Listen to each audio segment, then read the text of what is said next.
Señores autoridades nacionales, señores invitados especiales, asistentes todos, tengan ustedes muy buenos días.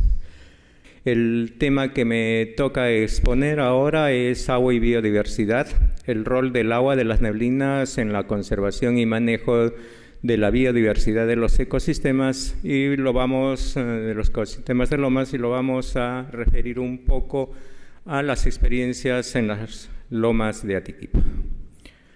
La presentación la he dividido en varias partes para tratar de explicar un poco mejor el fenómeno de las lomas y el fenómeno del agua de las neblinas en las lomas y el rol que juegan estas aguas en la conservación y manejo de estos ecosistemas.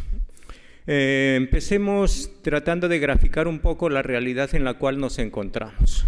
¿Qué son las condiciones de aridez del Perú? Recordemos que el 30% del territorio nacional es básicamente árido y semiárido, y que el 90% de la población peruana se asienta en estas condiciones, en las condiciones de aridez. Son 2.414 kilómetros de longitud que tiene la costa, y las tierras áridas y semiáridas son iguales a 384.000 kilómetros cuadrados, el 30% de lo que constituye el territorio peruano. A lo largo de este ecosistema, desde aproximadamente Trujillo hasta el norcentro de Chile, en todo lo que es el gran desierto de Atacama, llamado también desierto costero peruano-chileno, o el desierto costero pacífico sudamericano, ocurre un fenómeno interesante que son las neblinas. Y las neblinas, desde el punto de vista meteorológico, ocurren cuando la visibilidad horizontal es menor a 1 kilómetro. En ese momento es cuando nos encontramos en una situación de neblinas, y la neblina no es más que un fenómeno de agua, de vapor de agua, que discurre desde el océano hacia el continente al ras del suelo. Lo que hemos encontrado es que una nube no es más que una masa de aire con cierto contenido de gotas de agua que va de 1 a 40 micrones de diámetro, y una niebla gruesa debe tener 0,1 a 0,2 gramos de agua por metro cúbico de neblina. En el Perú, las neblinas ocurren por la acción conjunta de 4 fenómenos oceanográfico, climático, atmosférico. En primer lugar aparece el sistema de la corriente peruana de aguas frías, que no es específicamente la corriente de Humboldt. Es todo un sistema de corrientes de aguas frías, donde está la corriente subantártica, la corriente subsuperficial, la corriente de Humboldt, e inclusive podemos incluir aquí la corriente del Niño. Este fenómeno de sistema de corrientes hace que las aguas en el Pacífico sudamericano, desde Chimbote hacia el sur, sean aguas completamente frías, cuyo promedio de temperatura siempre está por debajo de los 22 grados. De Chimbote hacia arriba las aguas empiezan a subir 22, 23, 24 grados, son más calientes. El segundo fenómeno es el anticiclón del Pacífico Sur, y esta es la razón principal por la cual la costa pacífica sudamericana es desierto, porque el anticiclón del Pacífico, al girar en el sentido contrario a las agujas del reloj, en vez de meter el vapor de agua del mar al continente, se lo lleva mar afuera. Entonces, aquí no hay una suficiente carga de masa nubosa que permita precipitaciones en la faja costera peruana y chilena.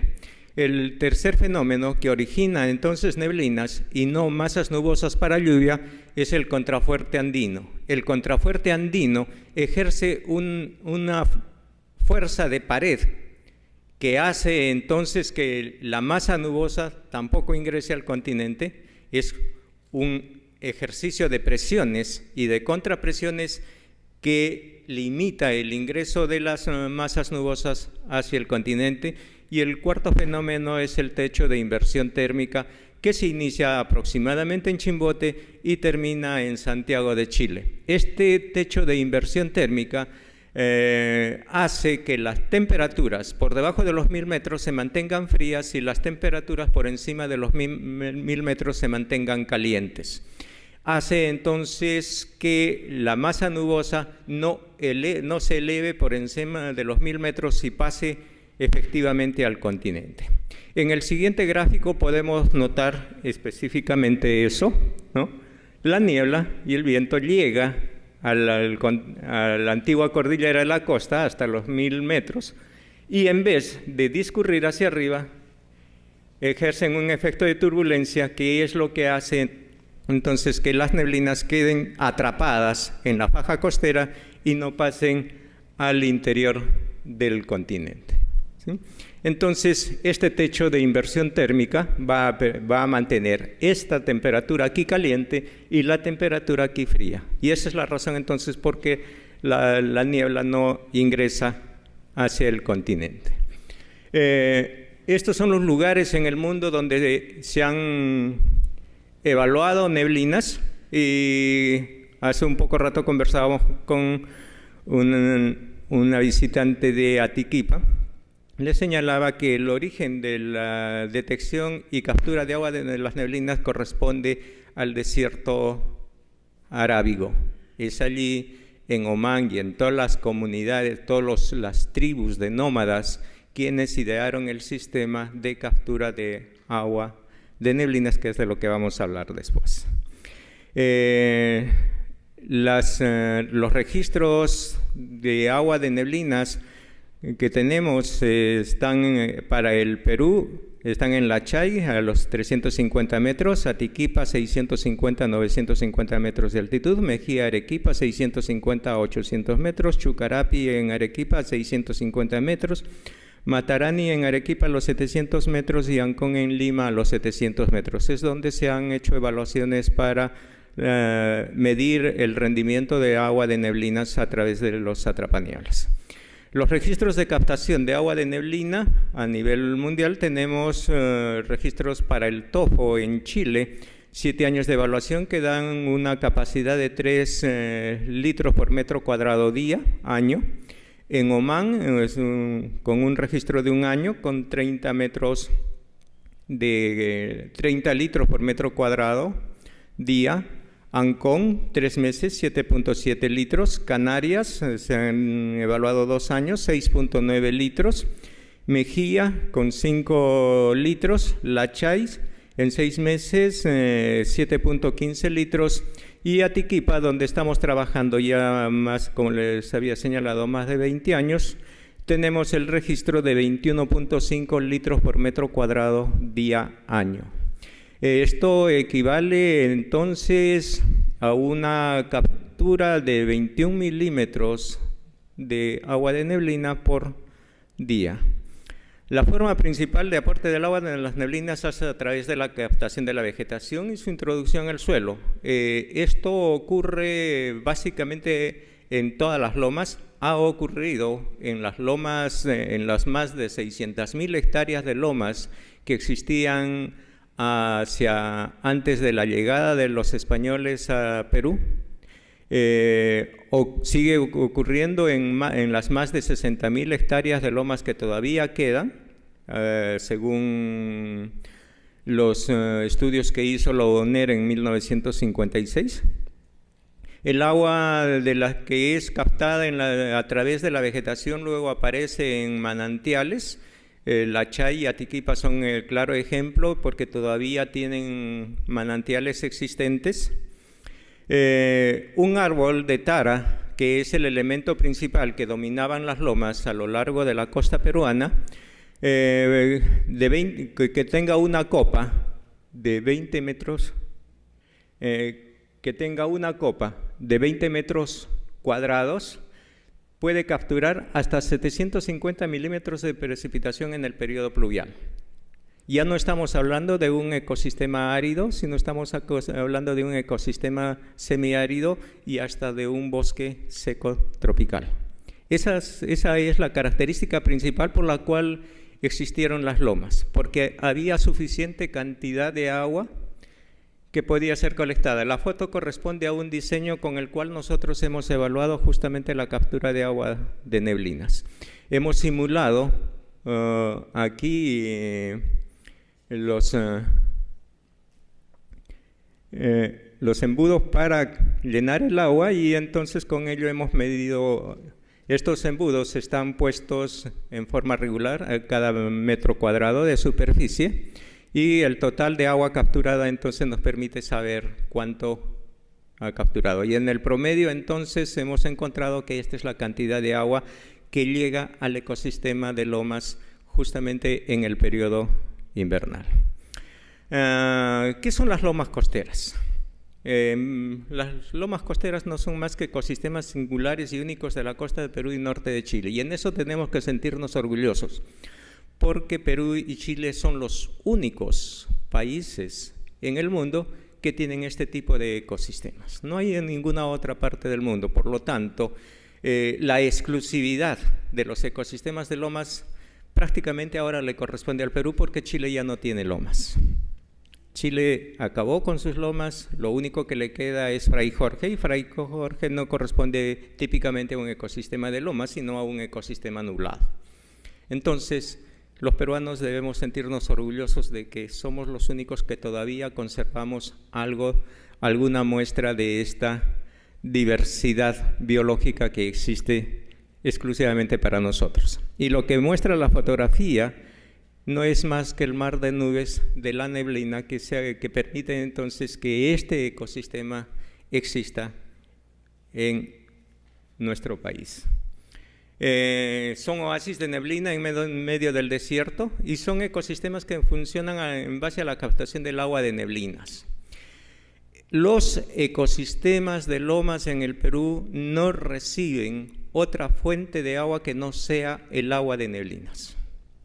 Los estudios que hemos realizado en Atiquipa revelan que la distancia más cercana de agua de precipitación que ocurre en el pie de monte andino es 50 kilómetros.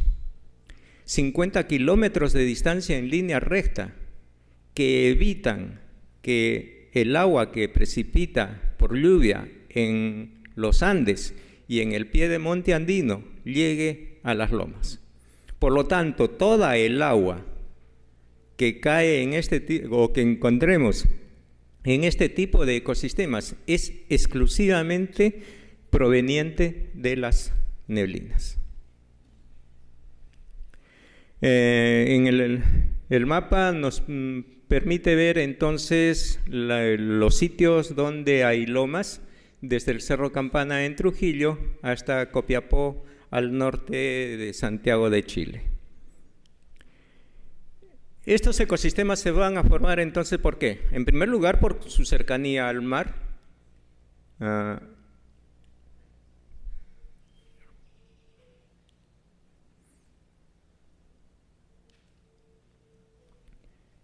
Su cercanía al mar, la distancia entre el mar, el litoral marino, y el primer contrafuerte andino, que corresponde a la antigua cordillera de la costa, es muy corto, a veces no sobrepasa los 10 kilómetros de distancia.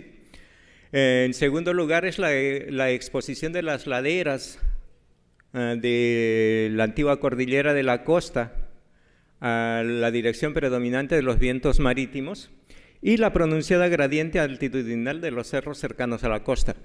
En Atiquipa, por ejemplo, podemos llegar en menos de 2 kilómetros de los 0 metros a los 1.400 metros de altitud. Es suficiente gradiente como para permitir que la niebla entonces que se inicia acá pegue y deje su carga de agua en estas laderas. ¿Cuál es el rol biológico entonces del agua de las neblinas en los ecosistemas de lomas?